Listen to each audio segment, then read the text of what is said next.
আমরা চেষ্টা করছি মাননীয় সংসদ সদস্যবৃন্দেরকে আমরা তাদের তো দূর দূরান্ত থেকে এসছেন, তাদের থাকার ব্যবস্থাটা আমরা যাতে মানে অল্প সময়ের মধ্যে করতে পারি তার জন্য নিরন্তর চেষ্টা করছি। সেক্রেটারিয়েটও চেষ্টা করছে।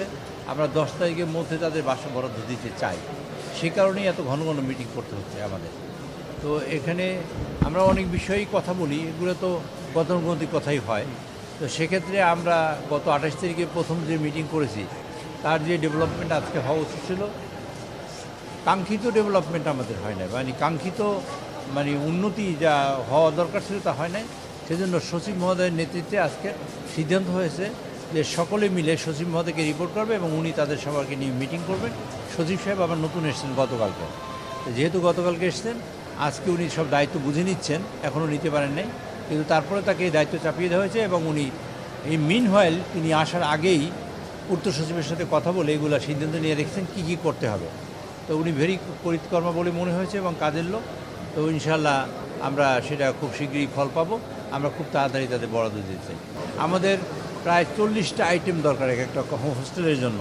যেমন ধরেন খাট দরকার, ম্যাট্রেস দরকার, পর্দা দরকার, তারপর এসি দরকার, পানির টেপ দরকার, বাথরুমের দরকার, মানে কমোড দরকার, এই সব মিলিয়ে প্রায় 40টা বা 45টা আইটেম দরকার হয়।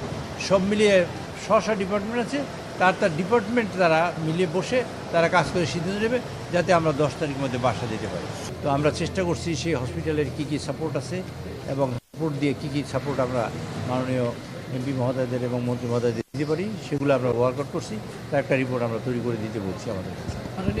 তারপরে আমাদের হাউজে ইন্টারনেট পরিস্থিতি ভালো না, সেটা করার চেষ্টা করছি, ইমপ্রুভ করার চেষ্টা করছি।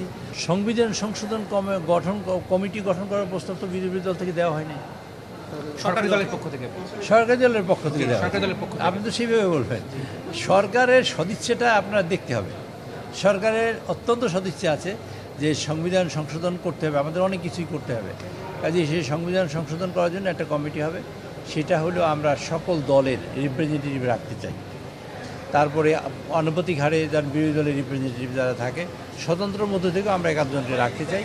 রেখে সকলের মতামতকে নিয়ে সংবিধান সংশোধনের জন্য একটা কমিটি আমরা অচিরেই করব। হয়তো এই আপনারা 2-1 দিনের মধ্যে, মানে আজকে কী বার, বুধবার না, আজকে মাননীয় প্রধানমন্ত্রীর প্রশ্নোত্তর পর্ব আছে, বৃহস্পতিবার আছে কালকে। তো এরপরে হয়তো নেক্সট রোববার টোববারের মধ্যে আপনারা দেখবেন, বা খুব শীঘ্রই আমরা একটা সংবিধান সংশোধন কমিটি করবো। কয় সদস্য সদস্য আমরা নির্ধারণ এখন পর্যন্ত করি নাই।